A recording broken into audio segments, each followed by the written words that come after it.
children, welcome you all to today's class. In today's session, we are going to talk about a very beautiful, heart-touching and meaningful poem which carries wonderful message to all of us. Bible says, if any of you lack wisdom, let him ask of God that gives to all men liberally and upbraids not, and it shall be given him. James chapter 1 verse 5. Yes, my dear students, if any of you lack wisdom, you should ask God, who gives generously to all without finding fault. Yes, now before going to the poem, let me ask you a question. What is your favorite season? Is it summer, winter, autumn, or spring?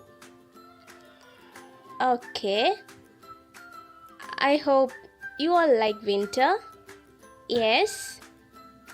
Okay, so my favorite season is also winter. Okay.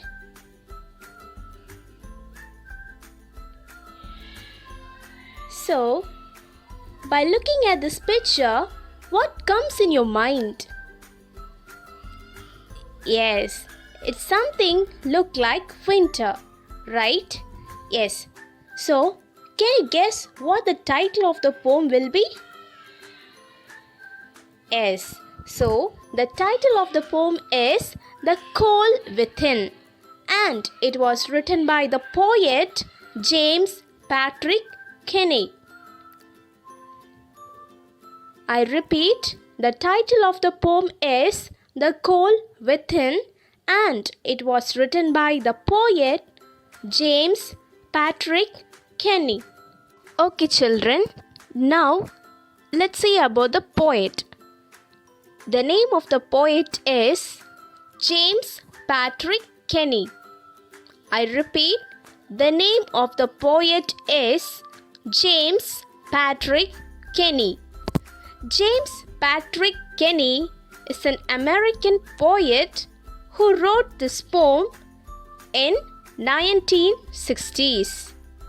Kenny's narrative poem tells a story to protest against bigotry and racism.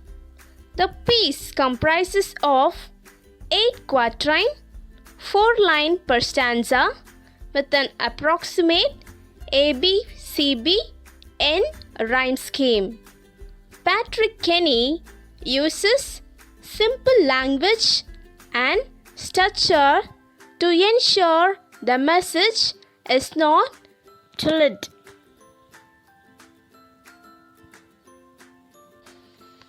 Okay, children, now let's see the explanation of this poem.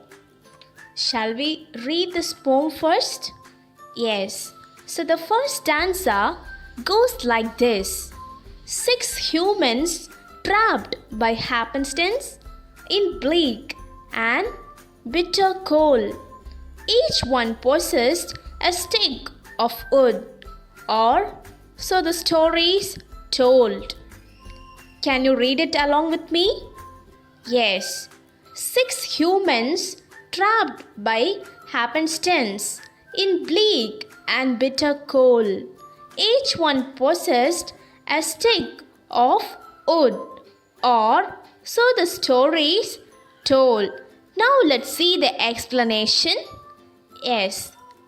We open up to a bleak tableau. The poet recounts a tale. He has heard of 6 persons got together in the trip of a several winter. Each of them probably had a single stick of wood. Note the poet use of the word humans. He wants to draw attention to the gathering as specific individuals rather than as a collective group. There were trapped by happenstance, implying no escape from a situation created by chance. The adjectives dark and bitter, describing the cold, add to the ominous feeling. Yes. Now let's read the stanza 2. They're dying, fire in need of logs. The first man held his back. 4 of the faces around the fire, he noticed one was black. Now, can you read the stanza along with me? Yes. They're dying, fire in need of logs. The first man held his back. 4 of the faces around the fire, he noticed one was black. Now let's see the explanation. Yes, the second stanza cuts into a key character in the story. The dying fire. The group's prospects do not look good. In the heart of winter, keeping warm is critical to survive. The fire offers a chance for salvation if each person would use their respective logs to feed it.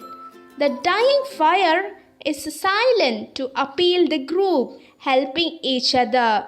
Yes, so my dear students, you must help others. Yes, so then the next verses reveals how the situation unfolds. We find that the first person withheld his log from the fire only because it would be a benefit to a black person. That is racism, where there is discrimination because of a person's race. The man will not even warn himself if someone he looked down upon simply because of skin color. Yes, children, we will not see the color of the skin. Yes? Okay. Now, let's see the third stanza.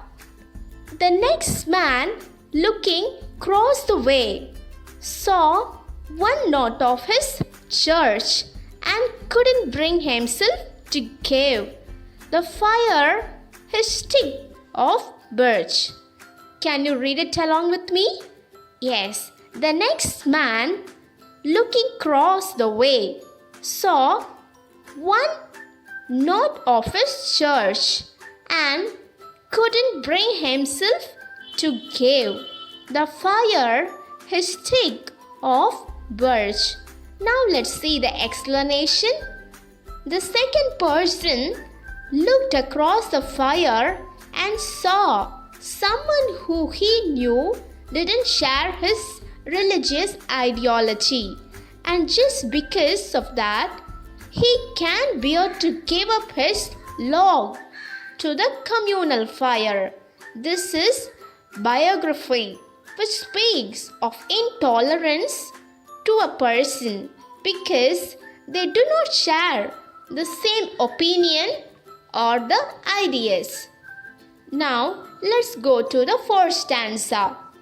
The third one sat in tattered clothes. He gave his coat a hitch. Why should his log be put to use to warm the idle rich? Can you read it along with me? Yes, the third one sat in tattered clothes. He gave his coat a hitch. Why should his log be put to use? To warm the idle rich. Yes. Now let's see the explanation. Yes. The focus now shifts. Here is a person who seems poor. His tattered means old torn clothes. His clothes in the cold winter has torn. That's because of his poverty. He perhaps felt the cold more than the other, as we noticed that he have gave his coat to a hitch adjusting it closer to his body to worry out some warmth. Yes, even in the situation, we will be helping poor. Yes, yeah, he tells the same here in this reference. But here too is a dead end. We see that he is a victim of classism or discrimination based on social or economic class, considering those favorable place him to be idle. He is defensive, and his eyes, the rich, do not deserve his majoration, and he will not be a part which has stick unto it. So, what did you understand in this poem? We should be helping each other. We should not see color discrimination. Yes, now let's see the vocabulary. So the first one, trap. Catch an animal in a trap. Second, bleak, cold and miserable. Bitter, having a sharp, pungent taste or smell, not sweet. Tattered, old and torn in a poor condition. H, move something into a different position with a jerk. Log, a part of the trunk or a large branch of a tree that has fallen or been cut off. Idle, without purpose or effect, pointless. Yes, so I hope you would have had an interesting session today. Yes, thank you. See you all in the next class.